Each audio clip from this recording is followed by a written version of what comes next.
صدق اللہ مولانا العظیم وصدق رسولہ النبی الکریم ونحن علی ذلک لمن الشاہدین والشاکرین الحمد للہ رب العالمین یا رب صل وسلم دائما ابدا علی حبیبک خیر الخلق کلہم مولایا صل وسلم دائما ابدا علی حبیبک خیر الخلق کلہم یا رب صل وسلم دائما ابدا علی حبیبک خیر الخلق کلہم۔ محترم بزرگوں اور دوستو، دنیا میں انسان جب بھی کوئی کام کرتا ہے، چاہے وہ جسم کے کسی حصے سے بھی ہو رہا ہو، اس کام سے پہلے آدمی کوئی نیت کرتا ہے، کوئی مقصد ہوتا ہے، اور جب تک مقصد نہیں ہوگا تب تک کوئی انسان کوئی کام کرے گا ہی نہیں۔ انسان اگر دکان پر جائے گا تو کوئی مقصد ہوگا، ہاسپٹل جائے گا تو کوئی مقصد ہوگا، کسی آدمی کے گھر ملنے کے لیے جائے گا تو یا عیادت کرنی ہوگی یا ملاقات ہوگی یا کوئی اور مقصد ہوگا۔ انسان کا چلنا کسی مقصد کے لیے ہوتا ہے، انسان کا سوچنا کسی مقصد کے لیے ہوتا ہے، اسی طرح سے انسان کا بولنا اور انسان کا سوچنا بھی کسی مقصد کے لیے ہوتا ہے۔ اللہ کا فضل اور احسان سے آج جمعے کا دن ہے، 12 ربیع الاول ہے، جمعے کا وقت ہے، ہم اس وقت مسجد میں ہیں اور جمعہ ادا کرنے کے لیے ہیں، تو یہ سارا کا سارا مکمل عبادت ہے۔ بلکہ یہاں مسجد میں داخل ہوتے ہی مجھے ایک اچانک حدیث یاد آئی، اور یہ اس لیے یاد آئی کہ میں نے دیکھا کہ اذان سے پہلے ہمارے بہت سارے بھائی مسجد میں موجود ہیں، تو اس پر مجھے حدیث یاد آئی، اور وہ حدیث کی تمام کتابوں میں ہے، بخاری شریف میں بھی حدیث ہے کہ جب ایمان والا مسجد میں نماز کے انتظار میں بیٹھتا ہے، جب ایمان والا مسجد میں نماز کے انتظار میں بیٹھتا ہے تو فرشتے اس کے لیے 2 دعائیں کرتے ہیں، اللہم اغفرہ اللہم ارحمہ، اور یہ دعا مسلسل چلتی رہتی ہے تب تک جب تک یا تو نماز ہو جائے گی اور یا پھر اس کا وضو ٹوٹ جائے گا۔ اگر وضو ٹوٹ گیا تو فرشتے فوراً دور ہو جاتے ہیں۔ وہاں حدیث مبارک میں معلوم یؤذی، جب تک ان کو اذیت کی چیز سامنے نہ آ جائے، اور فرشتوں کو اذیت کس چیز سے ہوتی ہے؟ جب انسان کا وضو ٹوٹ جائے تو فرشتے فوراً دور ہو جاتے ہیں، تب تک وہ فرشتے اس کے لیے دعا کرتے رہتے ہیں، اللہم اغفرہ اللہم ارحمہ۔ یہ حدیث بخاری شریف کتاب الصلاۃ میں موجود ہے اور کئی جگہ پر موجود ہے۔ تو ہم گویا اذان سے پہلے سے ہی ہمارے بہت سارے بھائی مسجد میں بیٹھے ہوئے ہیں، جمعے کا انتظار ہے، نماز کے لیے انتظار میں ہیں کہ 12 ربیع الاول ہے، اس لیے نماز تک یعنی 1:15 بجے یہاں نماز ہوگی اور انشاءاللہ اپنے وقت پر نماز پڑھیں گے، تب تک گفتگو ہوگی، بولنے والا بولے گا، سننے والے سنیں گے۔ تو بولنے والے کو بھی چاہیے کہ اپنی نیت ٹھیک کرے اور سننے والے بھائیوں کو بھی چاہیے کہ اپنی نیت ٹھیک کرے۔ سننے والے بھائیوں کو نیت یہ کرنی چاہیے کہ جو کچھ ہم سنیں گے اس میں ہماری ذات کے لیے میسیج کہاں پر ہے، اور جہاں پر لگے کہ یہ ہماری ذات کے لیے میسیج ہے اس کو فوراً اپنے لیے پیغام بنانا ہے اور فوراً اپنے آپ کو میٹر لگانا ہے، ذہنی میٹر لگانے کے معنی ہوتے ہیں فوراً اپنے آپ کو چیک کرنا ہے، یہ جو بات کہی جا رہی ہے میرے اندر یہ ہے یا نہیں۔ جو بات کہی جا رہی ہے اگر یہ غلط چیز ہے، یعنی بات وہ کہی جا رہی ہے جو ایمان والے کے اندر نہیں ہونی چاہیے، اور میں اپنے آپ کو چیک کر کے محسوس کر رہا ہوں کہ میرے اندر یہ چیز ہے، تو ارادہ کر لینا چاہیے کہ میں اس بات سے توبہ کروں گا، اس بات کو چھوڑنے کا ارادہ کروں گا۔ اور ویسے لگتا تو ہے یہ مشکل، مگر جب انسان ارادہ کرتا ہے تو پھر مشکل نہیں۔ فرض کیجئے ایک آدمی بیمار ہو جائے اور وہ کسی ڈاکٹر کے پاس پہنچے اور ڈاکٹر نے اس کو وہ چیز بیان کر دی جس کے کھانے کے اس کو بہت شوق ہے، جیسے آج کل بہت سارے بچوں کو آئس کریم کھانے کا شوق ہوتا ہے جب گرمیاں ہوں، اتفاق سے ڈاکٹر نے کہا کہ آپ آئس کریم کھانا بند کریں، یا مثلا کسی کو چاکلیٹ کھانے کا شوق ہے یا چپس کھانے کا شوق ہے اور اس کی عادت لگی ہوئی ہے، لیکن ڈاکٹر نے کہا کہ تم کو انتڑیوں میں انفیکشن ہو گیا ہے لہذا تمہیں یہ چیز بند کرنی ہوگی، تو اس وقت آدمی یہ نہیں سوچے گا کہ میں مانوں یا نہ مانوں، چھوڑوں گا یا نہیں چھوڑوں گا، فوراً ارادہ کر لے گا کہ ہاں صاحب میں چھوڑ دوں گا تب تک جب تک میں صحت یاب نہ ہو جاؤں۔ تو میرے بھائیو، ہم اس وقت جمعے کی نماز کے لیے بیٹھے ہوئے ہیں اور تقریباً پون گھنٹے تک یہاں گفتگو ہوگی، تو ہر آدمی اس پر توجہ رکھے گا کہ اس میں میرے لیے کون سی میسیج کی بات ہے۔ چونکہ ربیع الاول کا مہینہ ہے، 12 ربیع الاول ہے، جمعے کا دن ہے، اس لیے ہونا چاہیے اور ہوتا بھی یہی ہے کہ سیرت مقدسہ کا بیان ہو۔ سیرت مقدسہ کے معنی جناب رسول اللہ صلی اللہ علیہ وسلم کی مبارک زندگی کے حالات اور آپ کے کمالات۔ سیرت کے ہزاروں موضوعات ہیں، سیرت پر پوری لائبریری کھڑی کی گئی ہے، تو ظاہر ہے جس ذات اقدس پر پوری لائبریری کھڑی کی گئی ہو اور اس میں لکھنے والے ایمان والے بھی ہیں اور وہ بھی ہیں جن کو ایمان نہیں ہے مگر انہوں نے بھی سیرت پر لکھا اور انسائکلوپیڈیا لکھے، تو ظاہر ہے پھر چند منٹوں میں یا تھوڑی دیر میں سیرت کا حق کون ادا کر سکتا ہے؟ لیکن کوشش یہ ہونی چاہیے کہ سیرت کا وہ پہلو لایا جائے جس کی براہ راست ہمیں اس وقت ضرورت ہے۔ اس سیرت کے ان ہزاروں عنوانات میں سے میں اس وقت 2 عنوانوں پر بات کرتا ہوں۔ پہلی بات ہے، پہلا نقطہ یا کہیے پہلا چیپٹر ہوگا عظمت رسول یا مقام رسول یا کمالات رسول یا اللہ کی نظر میں اور مخلوقات کے نظر میں جناب محمد رسول اللہ کا مقام کیا تھا۔ یہ بات بتانے کا مقصد یہ ہے کہ بولنے والے کے دل میں بھی اور سننے والے بھائیوں کے دل میں بھی اپنے نبی کی محبت اس سے زیادہ ہو جائے جتنی موجود ہے، اپنے نبی سے تعلق اس سے زیادہ ہو جائے جتنا ہے، اور یہ بات طے ہے کہ ہر ایمان والے کو اپنے نبی کے ساتھ تعلق ہے۔ کوئی ایمان والا چاہے وہ بیچارہ کتنا ہی کمزور کیوں نہ ہو اور بظاہر دینی زندگی سے وہ کتنا ہی دور کیوں نہ ہو، لیکن جب تک وہ ایمان والا ہے اس کا کنیکشن جناب رسول اللہ صلی اللہ علیہ وسلم کی ذات اقدس کے ساتھ ہے۔ اور اس کا اظہار کب ہوگا؟ جو ایمان والا یہ سمجھتا ہے میں تو بہت پیچھے ہوں، میں تو بہت کمزور ہوں، میں تو دین سے بہت زیادہ دور ہوں، اگر اس ایمان والے کے سامنے کبھی اللہ کے نبی علیہ الصلوۃ والسلام کی توہین ہو جائے تو اس کو تکلیف ہوگی۔ یہ تکلیف ہونا علامت اس بات کی ہے کہ اندر ایمان ہے۔ اس کی مثال بالکل ایسے ہی ہے جیسے عام طور پر نوجوان لڑکوں کو زندگی میں کبھی نہ کبھی اور کبھی بار بار یہ صورتحال سامنے آئے گی، کیا؟ برے خیالات آئیں گے اللہ کی ذات کے بارے میں، اللہ کے نبی علیہ السلام کی ذات اقدس کے بارے میں، قرآن کے بارے میں، آخرت کے بارے میں، یہاں تک کہ دین کے بارے میں برے خیالات آنے لگیں گے، اور آدمی ریئیکٹ کرتا ہے، چاہتا ہے کہ یہ برے خیالات میرے دل میں نہ آئیں، لیکن آتے رہتے ہیں، اور یہ کبھی کبھی بہت پریشان ہوتا ہے آدمی کہ یہ برے خیال مجھے کیوں آ رہے ہیں، یہ تو میرا خیال نہیں ہے۔ بلکہ بعض دفعہ نوجوان لڑکے آ کر مجھ سے کہتے ہیں کہ جی ہمارا جی چاہتا ہے ہم سر پھوڑیں گے، یہ برے خیال کیوں آتے ہیں؟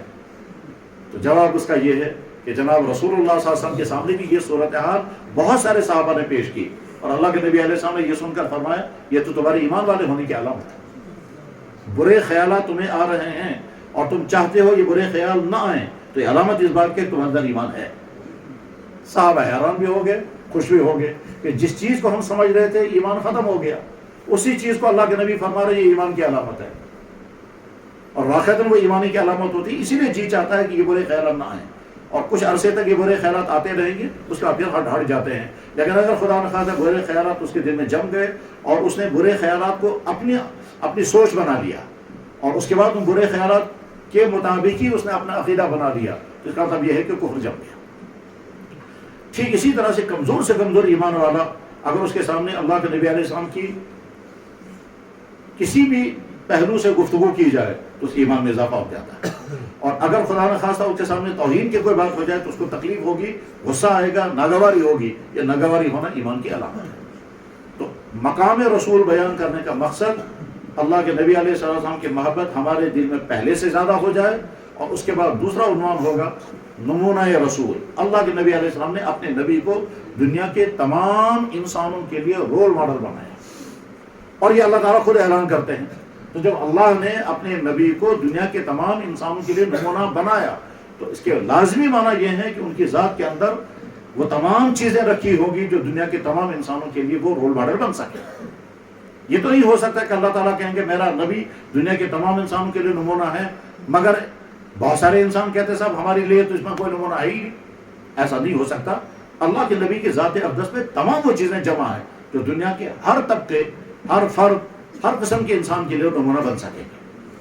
تو پہلا عنوان ہے مقام رسول صلی اللہ علیہ وسلم۔ حضرات، مخلوقات ساری اللہ کی مخلوقات ہیں، ہر مخلوق اللہ کی بنائی ہوئی ہے، جیسے اللہ کو اپنی ہر مخلوق سے بہت محبت ہے۔ ان مخلوقات میں سب سے زیادہ محبت انسانوں کے ساتھ ہے۔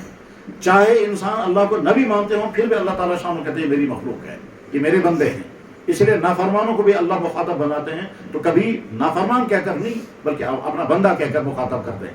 یعنی اللہ یہ فرماتے ہیں اے میرے بندو، تم نے کتنے گناہ کیے ہیں پھر بھی میرے بندے ہیں۔ ان تمام بندوں میں سب سے زیادہ پیارا اللہ کی نظر میں کون ہے؟ جواب محمد رسول اللہ۔ اس درجے کی محبت ہے اللہ تعالیٰ شان کو اپنے نبی سے کہ کبھی بھی خطاب کرتے ہوئے یا محمد نہیں کہتے. باقی ہر نبی کو اللہ تعالیٰ شان نے یا ابراہیم یا آدم یا نوح یا سلیمان یا داؤد یا عیسیٰ یا موسیٰ کہا، لیکن کہیں قرآن کریم میں اللہ تعالیٰ شان نے حضور کو خطاب کیا تو یا محمد کبھی نہیں کہا، بلکہ عظمت کے ساتھ نام لیا، یا ایھا الرسول، یا ایھا النبی، یا ایھا المزمل، یا ایھا المدثر، یا محمد کہیں نہیں کہا. لفظ محمد تو قرآن کریم میں ہے مگر وہ خطاب کر کے نہیں کہا، بلکہ اللہ ہم کو کہہ رہے ہیں وہ یہ محمد میرا نبی ہے. لیکن جب حضور کو خطاب کیا تو یہ نہیں کہا او محمد، بلکہ کہا یا ایھا رسول. اس سے سمجھ میں آتا ہے کہ اللہ تعالیٰ شانہ بھی پسند نہیں فرماتے ہیں کہ میں اپنے نبی کو خطاب کرتے ہوئے نام لے کر کے خطاب کروں گا. قرآن کریم میں اللہ تعالیٰ شانہ نے مکہ مکرمہ کی قسم کھائی. مکہ مکرمہ ہے ہی اس کائنات میں سب سے مقدس ترین شہر، اس کو بلد الامین کہا ہے. جس مکے میں کعبہ ہے، جس مکے میں حجر اسود ہے، جس مکے میں زمزم ہے، جس مکے میں عرفات اور مینا ہے، وہ مقدس سرزمین ہے ہی. لیکن اللہ تعالیٰ شانہ مکے کی قسم کھاتے ہوئے یہ نہیں کہتے میں مکہ کی قسم کھا رہا ہوں کیونکہ یہاں کعبہ ہے، میں مکے کی قسم کھا رہا ہوں کیونکہ یہاں زمزم ہے، میں مکے کی قسم کھا رہا ہوں کیونکہ یہاں مقام ابراہیم. اس میں ہر چیز عجیب ہے. مقام ابراہیم ایک پتھر کا نام ہے جس پتھر پر کھڑے ہو کر حضرت ابراہیم علیہ السلام نے ہزاروں سال پہلے خانہ کعبہ تعمیر کیا تھا. اور وہ پتھر جب اس پہ چڑھ جاتے تھے تو وہ پتھر کبھی اوپر ہوتا تھا کبھی نیچے ہوتا تھا سپرنگ کی طرح، اور اس پتھر پر ابراہیم علیہ السلام کے پاؤں کے نشان بھی ہیں. اور وہ خانہ کعبہ کے صحن میں زمین میں نظر بھی آتا ہے، وہاں رکھا کو کہتے ہیں مقام ابراہیم. اس کا تذکرہ قرآن میں بھی ہے. تو جس مکے میں مقام ابراہیم ہے، جس مکے میں کعبہ ہے، جس مکے میں عرفات اور اس مکے کی اللہ قسم کھا رہے ہیں، مگر ان وجہ سے نہیں، بلکہ یہ فرماتے ہیں کہ میں اس مکے کی قسم اس وجہ سے کھا رہا ہوں کیونکہ محمد رسول اللہ ہے. اور انداز اختیار کیا کیا کہ محمد صلی اللہ علیہ وسلم کے پاؤں کے نیچے جو زمین آئی، جو مٹی کے ذرے آئے، ان مٹی کے ذروں کی میں قسم کھاتا ہوں. لا اقسم بہذا البلد وانت حل بہذا البلد. آپ اس شہر میں ہیں، میں اس شہر کی قسم کھا رہا ہوں اس وجہ سے کہ آپ یہاں ہیں. جناب رسول اللہ صلی اللہ علیہ وسلم کا مقام اللہ کے ہاں کتنا ہے؟ جواب یہ ہے کہ اللہ ذرا سے بھی تکلیف حضور کی برداشت نہیں کرتے. بہت کم سے کم تکلیف پہنچانے والے نے کوئی ارادہ نہیں کیا تکلیف پہنچانے کا، مگر حضور کو اگر تکلیف پہنچ گئے تو اللہ تعالیٰ اس کو بھی برداشت نہیں کرتے. میں بہت مختصراً واقعہ بیان کر رہا ہوں. ایک مرتبہ جناب رسول اکرم صلی اللہ علیہ وسلم نے صحابہ کرام کی دعوت کی. صحابہ آتے گئے، کھانا کھاتے گئے اور واپس نکلتے گئے. اخیر میں چند صحابہ حضور کے گھر میں بیٹھے رہے. اللہ کے نبی علیہ السلام چونکہ فارغ ہو چکے تھے، حضور چاہتے تھے کہ یہ لوگ اٹھ جائیں مگر وہ اٹھے نہیں. حضور نے سوچا میں کہوں تو کہنا نہیں چاہا. آپ نے نہیں فرمایا جب کمرہ خالی کر دو تم فارغ ہو گئے، مجھے اپنا کام ہے، آپ نے نہیں فرمایا. آپ نے سوچا کہ میں خود ہی اٹھ جاؤں گا، شاید ان کے ذہن میں آ جائے گا یہ بھی اٹھ جائیں گے. لیکن اللہ کے نبی علیہ السلام اٹھ کے نکل گئے. ان صحابہ کے ذہن میں نہیں آیا، وہی وہیں بیٹھے رہے. حضور چلے گئے باہر، کئیوں سے ملاقاتیں کی، کئی سارے کام کیے. اس کے بعد جب واپس آئے یہ سوچ کر کہ شاید وہ اٹھ گئے ہوں گے، مگر وہ اٹھے نہیں تھے، وہ وہیں بیٹھے ہوئے تھے. حضور نے دیکھا پھر واپس نکل گئے. ان حضرات کے ذہن میں نہیں آیا کہ حضور یہ چاہتے ہیں کہ ہم اٹھ جائیں، کمرہ خالی کر دیں. ان کے ذہن میں بھی نہیں آیا، اللہ کے نبی نے بھی نہیں فرمایا، اس لیے وہ بیٹھے رہے. حضور پھر واپس چلے گئے. کافی دیر کے بعد جب آئے تیسری مرتبہ تو اب ان صحابہ کو سمجھ میں آ گیا کہ ہمیں اٹھ جانا چاہیے، چنانچہ وہ اٹھ کے نکل گئے. اب ذرا غور کریں، ان صحابہ کا ارادہ نہیں تھا کہ حضور کو تکلیف پہنچائے. اللہ کے نبی نے اگر کہا ہوتا کہ اٹھ جاؤ کمرہ خالی کرو پھر نہ اٹھتے تو واقعی افسوس کی بات تھی، مگر نہ اللہ کے نبی نے فرمایا نہ ان کے ذہن میں آیا. لہذا وہ بیٹھے رہے کچھ دیر، اور اس کے بعد جب جناب رسول اکرم صلی اللہ علیہ وسلم کمرے میں آئے اور وہ صحابہ نکل گئے، اب قرآن کی آیت نازل ہو. اس میں اللہ تعالیٰ شان کیا فرماتے ہیں، اے ایمان والو نبی کے گھر میں آج کے بعد نہیں آنا تب تک جب تک اجازت نہ ملے. ٹھیک ہے. اس کے بعد آگے فرمایا جب تم نبی کے گھر میں پہنچ جاؤ تو زیادہ دیر مت بیٹھو اور بیٹھ کے باتوں میں مشغول مت ہو جاؤ، اس سے میرے نبی کو تکلیف ہو گئی. اور اس کے بعد آگے فرمایا کہ کیا تم میرے نبی کو تکلیف پہنچاؤ گے؟ حالانکہ ان کے تکلیف پہنچانے کا ارادہ نہیں تھا، مگر ان کے اس عمل سے حضور کو جو تھوڑی سی اذیت ہوئی، اس اذیت کو اللہ تعالیٰ نے ایڈریس کیا اور فرمایا ما کان لکم ان تؤذوا رسول اللہ ولا ان تنکحوا ازواجہ من بعدہ ابدا.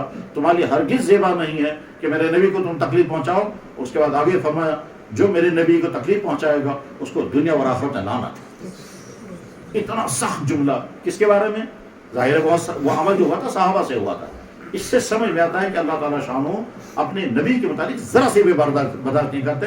فوراً آیت نازل ہو گئی، قیامت تک ان آیتوں کو لوگ پڑھتے رہیں گے. غرض یہ کہ مقام رسول بہت ہی اونچا مقام ہے. اللہ جل شانہ نے اللہ اپنے نبی کو ایسے معجزات عطا کیے ہیں جن کا اس دنیا میں عقلی طور پر سمجھنا بھی ممکن نہیں، مگر جب ہم کہیں گے یہ معجزہ ہے تب سمجھ میں آنے والا ہے، ورنہ اگر معجزے سے ہٹ کر سکور کرنے لگیں گے تو عقل فوراً کہے گی یہ کبھی نہیں ہو سکتا. مثلا بخاری شریف میں ایک جگہ نہیں تقریباً 5 یا 6 جگہ پر حدیث ہے. صحابی ہیں حضرت ابو سعید خدری، اور دوسرے صحابی ہیں انس بن مالک، تیسرے صحابی ہیں حضرت عبداللہ بن عمر. ان 3-4 صحابہ سے حدیث منقول ہے. وہ کہتے ہیں کہ ایک مرتبہ ہم سفر میں تھے، پانی کی قلت ہو گئی تو اللہ کے نبی علیہ السلام کی خدمت میں عرض کیا کہ حضرت پانی نہیں ہے، اور آس پاس کے علاقے میں بھی کہیں پانی نہیں، اور بہت سارے لوگ بہت زیادہ پیاسے ہیں، پیاسا ہونے کی وجہ سے بہت پریشانیاں ہیں، وضو کا پانی بھی نہیں، پینے کا بھی پانی نہیں ہے. تو آپ علیہ السلام نے فرمایا کہیں سے تھوڑا سا پانی لاؤ. چنانچہ ڈھونڈ ڈھانڈ کر کے کسی چمڑے کے کٹورے میں تھوڑا سا پانی لایا گیا. اس کے بعد پھر آپ نے دست مبارک اس میں داخل کیا اور انگلیوں کے بیچ میں پانی چالو ہو گیا، اور جتنے صحابہ موجود تھے ان تمام صحابہ کی ضرورت پوری ہو گئی. جب اس حدیث بیان کی جابر بن عبداللہ نے تو ان کے شاگرد نے ان سے پوچھا کتنے لوگ تھے آپ؟ تو جواب میں انہوں نے کہا تم کیوں پوچھتے ہو کتنے لوگ تھے؟ ہم اگر 1,00,000 آدمی ہوتے تو وہ پانی ہمارے لیے کافی ہو جاتا. وَلَوْ كُنَّا أَلْفَ أَلْفٍ کا لفظ ہے بخاری کی حدیث میں. یعنی گویا اللہ تعالیٰ شانہ نے اپنے نبی کے لیے اپنے قانون کو توڑ کر کے حضور کے انگلیوں کے درمیان سے پانی نکال دیا، اور وہ پانی اتنا نکلا کہ اس قافلے میں جتنے صحابہ تھے ان تمام صحابہ کی ضرورت پوری ہو گئی. ہم عقلی طور پر اگر یہ غور کرنا کہیں گے عقل کے صاحب یہ تو نہیں ہو سکتا، لیکن جواب یہ ہے کہ کیا اونچے پہاڑوں میں پانی نہیں نکلتا رہتا ہے؟ اندر خزانہ وہاں کہاں ہوتا ہے؟ تو جو خدا اونچے پہاڑوں کے اندر خزانے جمع کرتا ہے پانی کے، اور وہ صدیوں سے پانی بہ رہا ہے، اسی اللہ نے اپنے نبی کے مبارک انگلیوں کے درمیان سے پانی چالو کر دیا.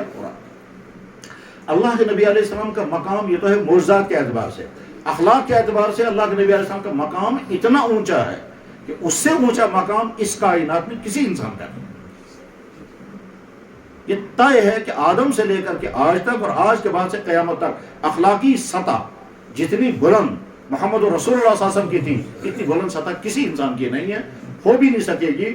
شاید انسان چاہے گا بھی، کوشش بھی کرے گا تو سطح پر پہنچ نہیں پائے گا. اس کی سینکڑوں مثالیں ہیں، ان سینکڑوں مثالوں میں سے بس ایک مثال میں اس وقت عرض کرتا ہوں. جناب رسول اللہ صلی اللہ علیہ وسلم کی سب سے بڑی صاحبزادی کا نام ہے زینب. ان کا نکاح جس شخص کے ساتھ ہوا ہے اس کا نام تھا ابو العاص. یہ ابو العاص زینب کی خالہ زاد بھائی بھی ہیں. حضرت زینب کی والدہ حضرت خدیجہ نے اپنے شوہر یعنی جناب رسول اکرم صلی اللہ علیہ وسلم سے کہا کہ یہ جو ابو العاص لڑکا ابو العاص ابن ربی، یہ میری بہن کا لڑکا اور بہت اچھا ہے، تو میرا جی چاہتا ہے کہ اپنی بیٹی کا نکاح انہی سے کر دوں. اللہ کے نبی نے فرمایا بہت اچھا ہے، جب تم مطمئن ہو تو کرو. چنانچہ زینب کا نکاح ابو العاص کے ساتھ ہوا. زینب ایمان والی تھی، ابو العاص نے ابھی ایمان قبول نہیں کیا تھا، آگے چل کر وہ مسلمان ہو گئے. پھر اللہ کے نبی علیہ مکہ مکرمہ سے مدینہ طیبہ تشریف لے گئے. زینب اپنے شوہر کے ساتھ مکہ شریف میں ہے. زمانہ گزرتا رہا. ایک وقت آیا کہ زینب نے اپنے شوہر سے کہا کہ میرا جی چاہتا ہے میں اپنی والد کے پاس جاؤں. ہوتا ہی ہے، بیٹیاں چاہتی ہیں مائکے جانا، تو اس لیے حضرت زینب رضی اللہ عنہ نے اپنے شوہر ابو العاص سے کہا کہ میں اپنی والد کے پاس جانا چاہتی ہوں. ابو العاص نے کہا کہ مناسب تو یہ تھا کہ میں تمہارے ساتھ آتا، لیکن میرے حالات آنے کے نہیں ہیں، اور واقعی ان کے حالات اس وقت وہاں جانے کے نہیں تھے. اس کی بڑی لمبی ڈیٹیل ہے. بہرحال انہوں نے کہا کہ میں تمہارے لیے جانے کا انتظام کر دیتا ہوں، جو کچھ راستے کا انتظام ہونا چاہیے، سواری کا انتظام، اور آدمی جو تمہارے ساتھ جائے گا اس کا انتظام، اور ساتھ میں کھانے پینے کا انتظام، سارا انتظام میں کر دوں گا، لیکن میں خود نہیں آ سکتا. اب انہوں نے اونٹنی کا انتظام کیا، کھانے پینے کا انتظام کیا، اور آدمی طے کر دیا کہ جو اونٹنی کو لے کر چلے گا، اور حضرت زینب روانہ ہو جائیں گی. اتفاق کی بات تھی کہ حضرت زینب اس وقت پریگننسی میں تھی، وہ حالت حمل میں ہے. پھر کیا ہوا؟ مکہ مکرمہ سے جب ان کے نکلنے کی افواہ پھیل گئی تو مکے کی اس زمانے کے جو ان کے دشمن تھے اور اللہ کے نبی کے دشمن تھے، انہوں نے ایک دم پلان بنایا کہ ہم ان کو جانے نہیں دیں گے. کیوں نہیں جانے دیں گے؟ کہ ان کے جانے سے ان کے والد کو خوشی ہوگی، ان کے جانے سے ان کو خوشی ہوگی، اور ہمیں وہ برداشت نہیں ہے کہ ان کو خوشی مل جائے. لہٰذا جس دن ان کو نکلنا تھا اس دن وہ مکے کے کچھ لوگ جمع ہو گئے، اور جمع ہو کر کے اونٹنی کو گھیر لیا اور کہا ہم کسی صورت میں تمہیں جانے نہیں دیں گے. حضرت زینب نے کہا ہوگا بھائی میں تو خاتون ہوں اور وہ بھی پریگننسی کی حالت میں، مجھ سے کیا جھگڑا ہے تمہارا، اور میں نے تمہارا کیا بگاڑا ہے، اسے مجھے جانے دو. لیکن وہ نہیں رکے. اور ساتھ میں جو بڑے بڑے لوگ تھے انہوں نے سوچا کہ اگر ہم سامنے آئیں گے تو ہماری بدنامی ہوگی، اس لیے ہم سامنے نہیں آئیں گے. البتہ کچھ نوجوان لڑکوں کو انہیں ورگلایا، اکسایا، اور وہ سامنے آ کر کے کہنے لگے کسی بھی حال میں ہم آپ کو یہاں سے نہیں جانے دیں گے. اونٹ کی نکیل پکڑ لی اور وہ حضرت زینب نکلنا چاہتی تھی اور وہ جو اونٹ کھینچنے والا تھا وہ کھینچ رہا تھا اور وہ روک رہے تھے. اسی بیچ میں پیچھے سے ایک آدمی نے جو جوان تھا, اس کا نام تھا حبار ابن اسود, اس نے پیچھے سے تلوار یا برچہ مارا اور وہ برچہ آ کر کے حضرت زینب کے پیٹ پر لگا اور پیٹ مبارک پھٹ گیا اور پیٹ کے اندر جو بچہ تھا وہ باہر گر گیا اور حضرت زینب زمین پر نیچے گر گئی, اونٹنی میں زخمی ہو گئی. اب حضرت زینب زخمی حالت میں, پیٹ پھٹا ہوا, بچہ ضائع ہو گیا, اس حالت میں پڑی ہوئی ہیں. وہاں نہ ان کے والد ہیں, نہ ان کا کوئی بھائی ہے, نہ کوئی بہن ہے, شوہر ہے وہ اپنے گھر میں ہیں. اس کے بعد وہ شوہر آئے, حضرت زینب کو اٹھا کر کے لے گئے. کس طرح سے بھی علاج معالجہ ہوا, کتنا زمانہ گزرا, لیکن بہرحال یہ بات طے ہے کہ حضرت زینب پھر سے احتیاط نہیں ہو سکی اور کئی سال کے بعد اسی زخم کی وجہ سے ان کی وفات ہو گئی. جناب رسول اللہ صلی اللہ علیہ وسلم مدینہ شریف میں سال گزرتے گئے. اس کے بعد ایک وقت آیا کہ اللہ کے نبی علیہ السلام مدینہ شریف سے مکہ مکرمہ آئے. مکہ مکرمہ آپ نے اپنے قبضے میں کر لیا, مکہ فتح ہو گیا. اب وہ تمام لوگ جو مکے کے تھے جنہوں نے حضور کو اور آپ کے صحابہ کو بہت ستایا تھا, وہ ایک ایک کر کے سامنے آتے گئے اور ان میں وہ شخص بھی سامنے آ گیا جس کا نام تھا حبار ابن اسود. وہ جب سامنے آیا تو اللہ کے نبی علیہ السلام نے یا تو پہچانا نہیں یا مزید تصدیق کرنے کے لیے پوچھا تم کون ہو, تو اس نے کہا میں حبار ابن اسود ہوں. آپ نے فرمایا تم ہی ہو وہ جس نے زینب کو برچھا مارا تھا؟ اسے سب نیچے کر کے کہا میں. آپ نے فرمایا کیا کہنا چاہتے ہو آپ؟ اس وقت اللہ کے نبی علیہ السلام فیصلہ کر سکتے تھے کہ اس شخص نے میری بیٹی کو برچھا مارا تھا اور اسی کی وجہ سے میری بیٹی کی وفات ہو گئی, وہ زندہ بھی نہیں ہے, آج یہ مجرم بن کر میرے سامنے آیا ہے. سخت سے سخت سزا اگر دی جاتی, دنیا کا کوئی قانون اس کو غلط نہیں کہہ سکتا تھا, دنیا کی کوئی سوسائٹی اس کو غلط نہیں کہہ سکتی تھی. شریف سے شریف آدمی بھی یہی کہے گا کہ ہاں اس کو تو سزا لگنی چاہیے تھی, مگر سلام محمد رسول اللہ. اس شخص نے کہا کہ جی ایک تو میں معافی چاہتا ہوں, مجھ سے وہ غلطی ہوئی ہے, اور دوسرے میں کلمہ پڑھنا چاہتا ہوں, مسلمان ہونا چاہتا ہوں. تو اللہ کے نبی علیہ السلام نے فرمایا جس دن میں نے سنا تھا تم نے یہ کیا, میں نے اسی دن معاف کر دیا. دنیا میں کون کر سکے گا؟ کس کے بس میں ہے کہ اس کے ساتھ ظلم ہوا ہو, اس کے گھر والوں کے ساتھ ظلم ہوا ہو, پھر جب وہ پاور میں آئے گا تو انتقام نہیں لے گا. اسے محمد رسول اللہ کی ذات اقدس ہے. غرض ہے کہ اخلاقی اعتبار سے اتنا اونچا کمال اور علمی اعتبار سے کمال کتنا اونچا ہے. علمی اعتبار سے کمالات کی تو ہزاروں چیزیں بیان ہو سکتی ہیں, لیکن ظاہر ان چند منٹوں میں وہ ساری چیزیں بیان نہیں کر سکتا. میں ایک ایسی چیز علمی اعتبار سے بیان کروں گا جو ہمارے ان نوجوان لڑکوں کو جو کالجوں یونیورسٹیوں میں پڑھتے ہیں اور تھیوریاں ان کے سامنے گزرتی رہتی ہیں, ان کے مزاج کے مطابق یہ مثال بیان کروں گا جس سے سمجھ میں آئے گا کہ محمد رسول اللہ کی علمی مقام کیا تھا. جب جناب رسول اللہ صلی اللہ علیہ وسلم مدینہ شریف تشریف لائے تو اس زمانے کے یہودیوں کے سب سے بڑے عالم, اس کا نام تھا عبداللہ بن سلام. یہ عبداللہ بن سلام حضور کے پاس آئے اور امتحان کے لیے اس نے 3 سوال پوچھے. اس نے یہ سمجھا کہ اگر ان تینوں سوالوں کے جواب مجھے صحیح مل گیا تو میں مان لوں گا کہ یہ نبی ہے, اور اگر سوالوں کے جواب اس نے غلط دیا تو میں ڈکلیئر کر دوں گا کہ صاحب یہ نبی نہیں ہے. ان 3 سوالوں میں سے ایک سوال اس نے پوچھا جو اس زمانے میں تو کچھ اور کہا جاتا ہوگا, آج اس کو ہم کہیں گے کہ یہ ایمبرولوجی کا سوال. اس نے یہ پوچھا کہ یہ مجھے بتائیے ماں کے پیٹ میں کبھی لڑکا بنتا ہے کبھی لڑکی بنتی ہے؟ ظاہر ہے ماں کے پیٹ میں مرد کا سپرم, عورت کا ایگ جب اوری میں جمع ہو جاتا ہے تو کبھی یہ لڑکا بنتا ہے کبھی لڑکی بنتی ہے. تو اس سے سوال یہ کیا کہ لڑکا کیوں بنتا ہے اور لڑکی کیوں بنتی ہے؟ اندر کیا ہو جاتا ہے جس کی وجہ سے ایک لڑکا بنے گا, اور اندر کیا چیز ہے جس کے بنا کبھی لڑکی بن جاتی ہے؟ اللہ کے نبی علیہ السلام کہہ سکتے تھے بھائی میں تو اس لیے آیا ہی نہیں کہ میں تمہیں یہ بتاؤں گا کہ لڑکا کیوں بنتا ہے لڑکی کیوں بنتی ہے, یہ نہ میرا سبجیکٹ ہے, نہ اس غرض کے لیے اللہ نے مجھے بھیجا. مجھے تو دنیا میں انسانوں کو صحیح زندگی سکھانے کے لیے بھیجا ہے, یہ کہہ سکتے تھے. اور آپ نے جواب دیا. اب جواب دینے کی 2 صورتیں تھیں. ایک صورت یہ تھی کہ آپ وہ تھیوری بیان کرتے جو آج پڑھائی جاتی ہے, اس کو کہتے ہیں کروموزوم کی تھیوری. اگر آپ کروموزوم کی تھیوری بیان کرتے, اور جن لوگوں نے پڑھی ہوگی وہ سمجھ جائیں گے, جنہوں نے نہیں پڑھی آگے جب آپ پڑھیں گے تو آپ کو سمجھ میں آ جائے گا کہ کروموزوم کی تھیوری یہ ہے کہ لڑکا اور لڑکی کیوں بنتے ہیں کہ مرد کی باڈی سے جو سپرم نکلتا ہے اس سپرم کے آخری سیل کو لے کر کے اس کہتے ہیں اس میں 2 پارٹ ہوتے ہیں, اور عورت کا جب ایگ آتا ہے اس کا آخری چھوٹا سیل لے کر اس کے 2 پارٹ ہوتے ہیں.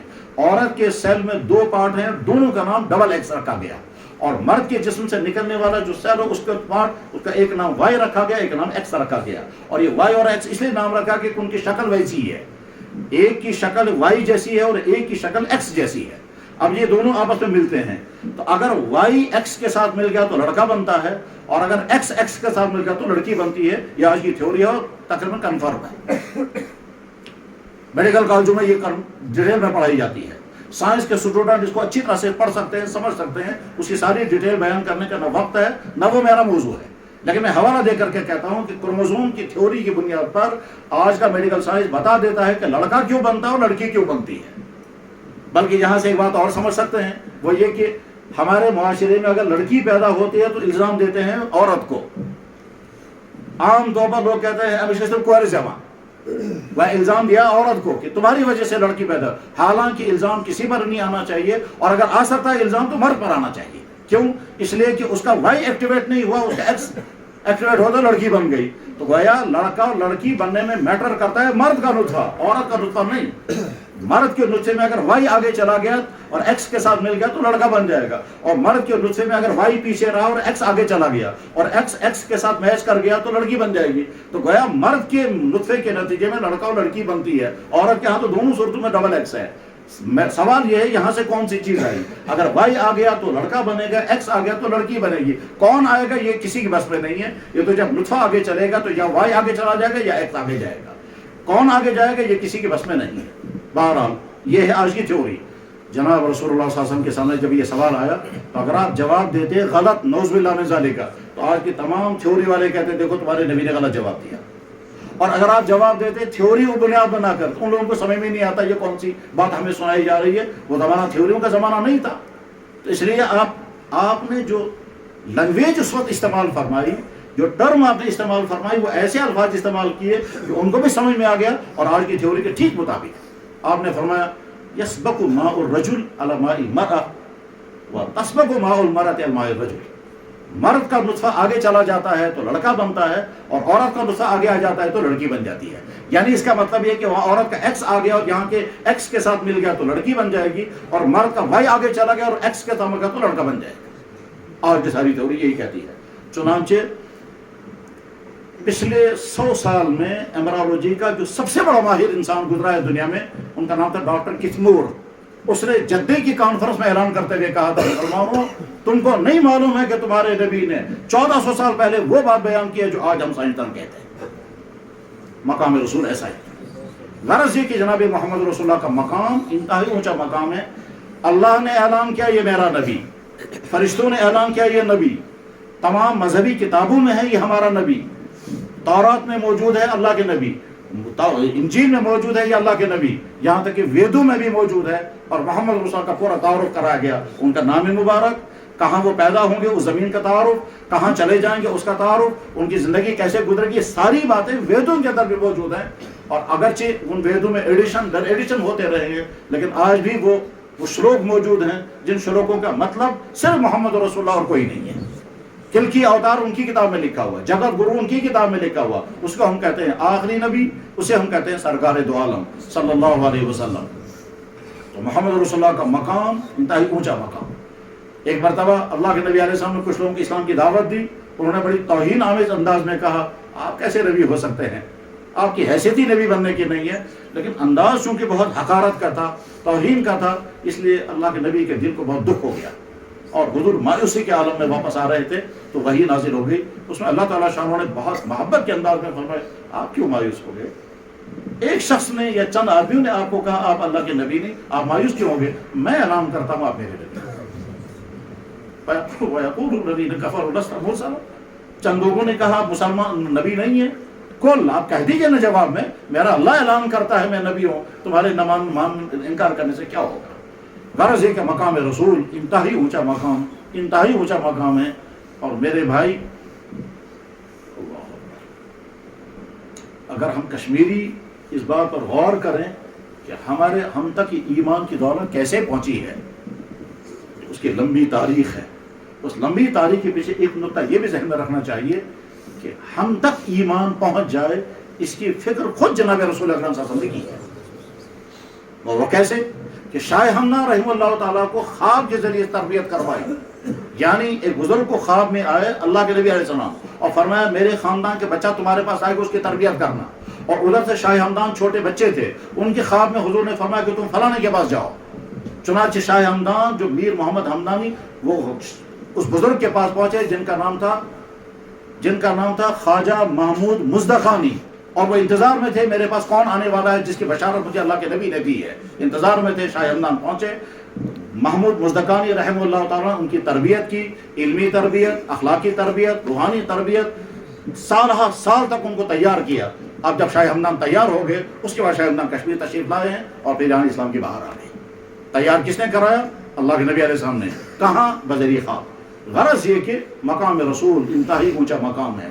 میں اس موضوع پر اور گفتگو نہیں کروں گا کیونکہ وقت ختم ہونے والا ہے، مجھے اگلے موضوع پر بات کرنی ہے۔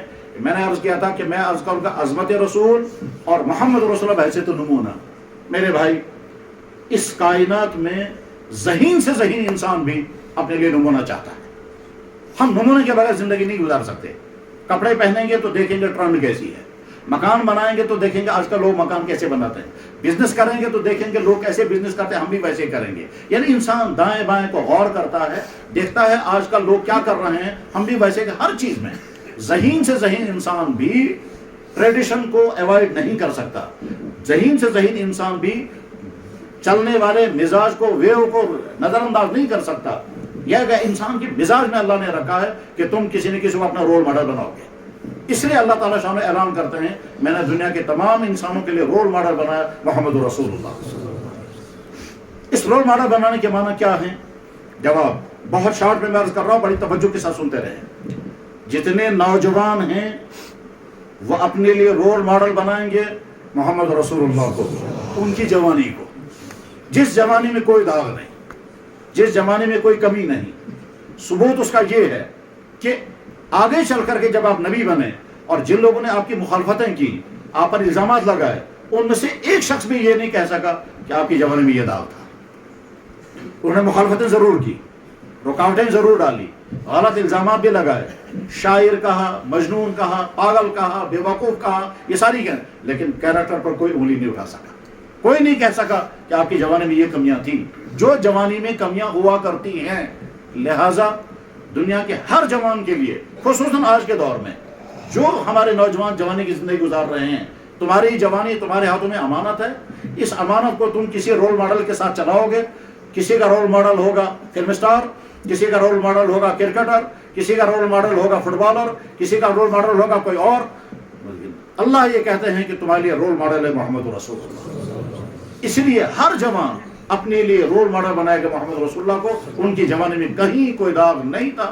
ایسا نہیں ہے کہ ان کے پاس کچھ کرنے کو موقع نہیں تھا، وہ تو آزاد تھے۔ نگرانی ہوتی ہے والدین کی طرف سے، بھائی بہنوں کی طرف سے، خطرہ ہوتا ہے سوسائٹی کی طرف سے۔ سوسائٹی گندگی میں ڈوبی ہوئی ہے، والدین ہے ہی نہیں، نگرانی کرنے والا کوئی نہیں۔ اس کا مطلب یہ ہے کہ آپ کی آزاد زندگی تھی۔ اس آزاد زندگی میں خدا نہ خواستہ آپ جو چاہتے سو کر سکتے تھے، مگر نہیں۔ اچھا، اللہ کی طرف سے حکم بھی ابھی کوئی نہیں آیا تھا، تو نہ اللہ کی طرف سے گائیڈنس آ رہی ہے، نہ سوسائٹی کا کوئی ڈر ہے، نہ گھر والوں کی طرف سے کوئی پابندی ہے۔ اس کے باوجود آپ نے اپنی جوانی کو داغ لگنے نہیں دیا۔ تو تمام جوانوں کے لیے میسج آج 12 ربیع الاول کو یہ ہے کہ تمہارے لیے رول ماڈل محمد رسول اللہ۔ جس طرح سے انہیں اپنی جوانی کو بچایا، اور پتہ کیسے؟ جس دن ان کا نکاح ہوا، 25 سال کی عمر میں آپ کا نکاح ہوا، تو آپ کے بالکل فریش، صاف شفاف جوانی تھی، کوئی داغ نہیں تھا۔ ان تمام کمیوں، کوتاہیوں، خرابیوں سے بالکل محفوظ جوانی تھی جو کمیاں ہوا کرتی ہیں یا ہو سکتی ہیں۔ تو میرے نوجوان بھائیوں، آپ کے لیے میسج یہی ہے کہ آپ اپنی جوانی کے لیے رول ماڈل بنائیں محمد رسول اللہ۔ اپنی صحت کے لیے، اپنے کردار کے لیے، اپنے اخلاق کے لیے، اپنے رویوں کے لیے آپ نمونہ بنائیں محمد رسول اللہ صلی اللہ علیہ وسلم۔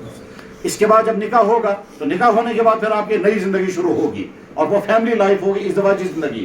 تو جتنے شادی شدہ انسان ہیں ان تمام کے لیے بحیثیت ہسبینڈ، بحیثیت شوہر، نمونہ ہے محمد رسول اللہ کی ذات اقدس کہ آپ کے ازواج مطہرات نے ساری زندگی کبھی کوئی گلہ نہیں کیا کہ ان کے ذریعے سے ہمیں بحیثیت شوہر۔ اللہ کے نبی علیہ السلام پر کتنا ذمہ داریوں کا بوجھ تھا، پورے عالم کے لیے نبی ہے، مخالفین کی طرف سے چاروں طرف سے حملے ہی حملے۔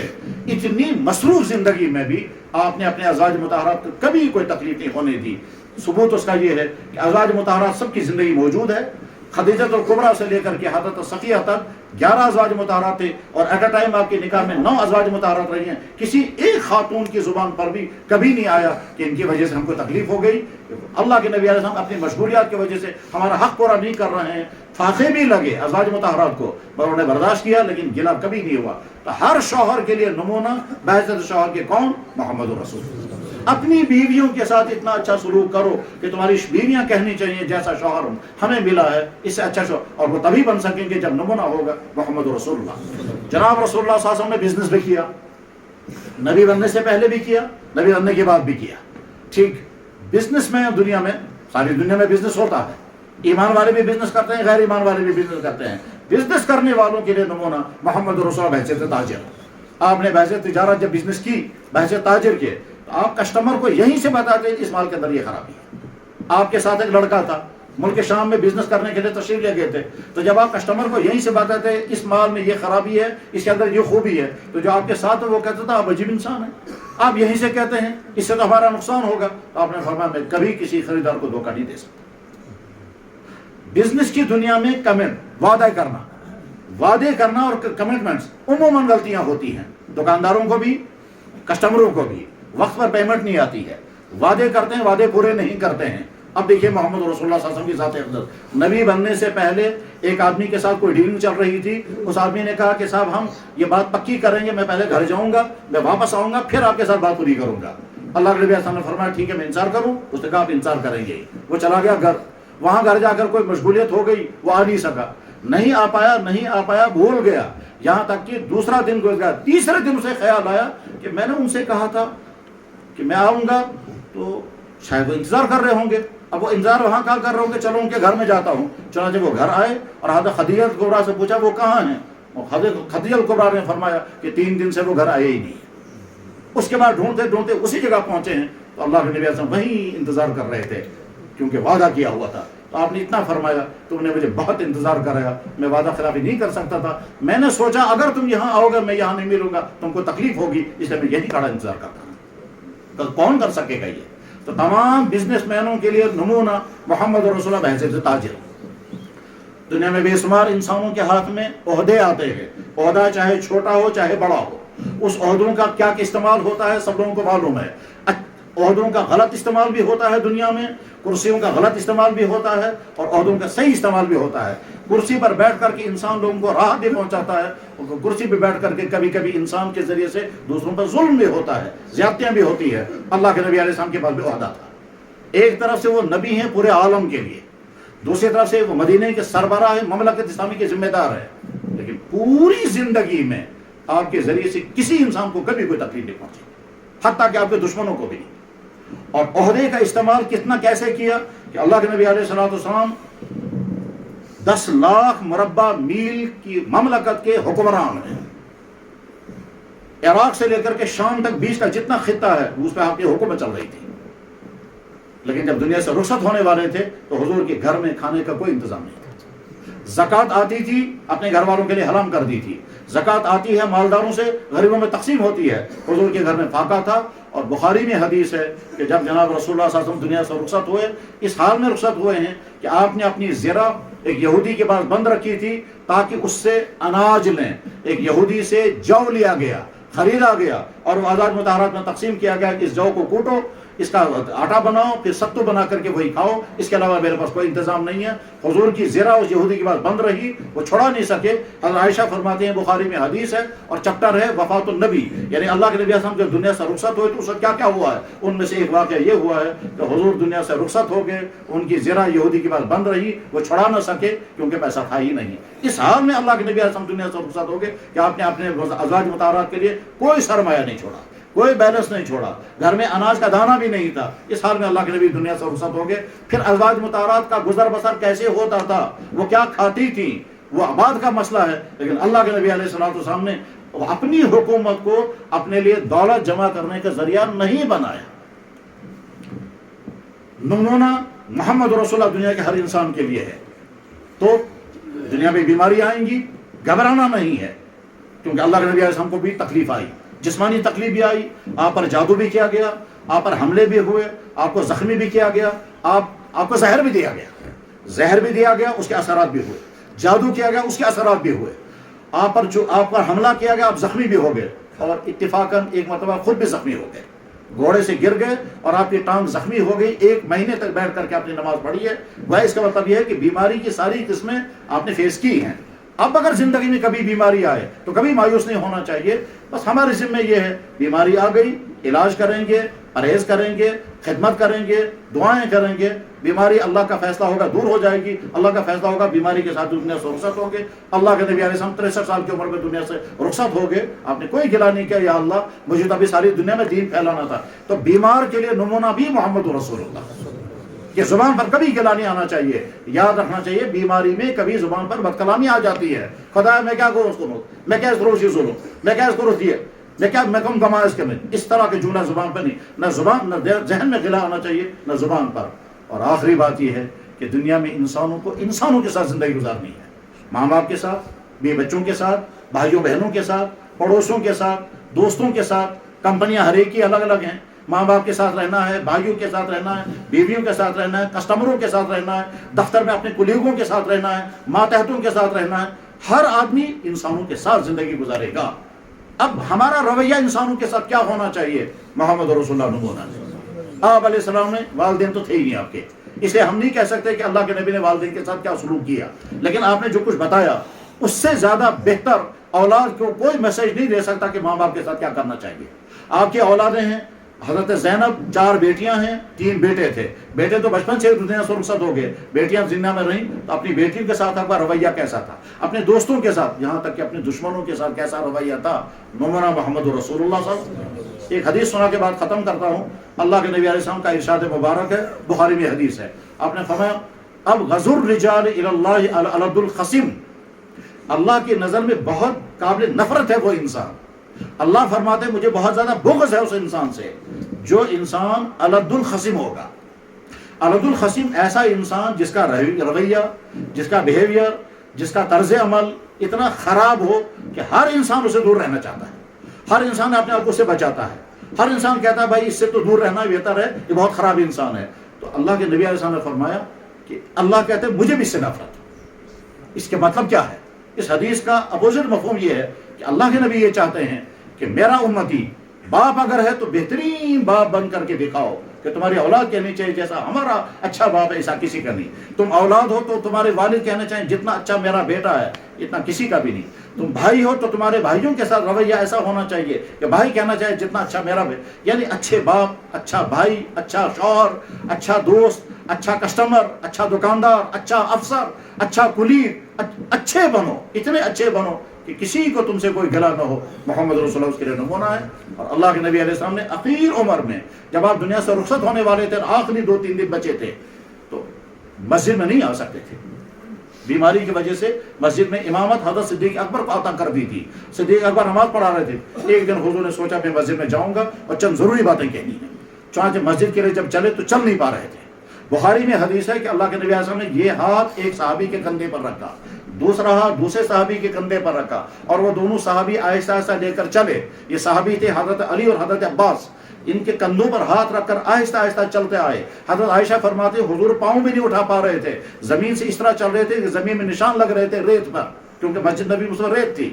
بہرحال آ کے مسجد میں بیٹھے نیچے اور ممبر پر بیٹھے اور فرمایا اگر کسی پر مجھ سے کوئی زیادتی ہوئی ہو تو آج ہی بدلہ لے لو، اگر کسی کا کوئی پیسہ میرے ذمے ہو تو آج ہی لے لو۔ ایک صحابی کھڑے ہو گئے، کہنے لگا حضرت میرے اتنے درہم آپ کی ذمہ بقایات ہیں۔ اللہ کے نبی نے فرمایا ہاں صحیح ہے۔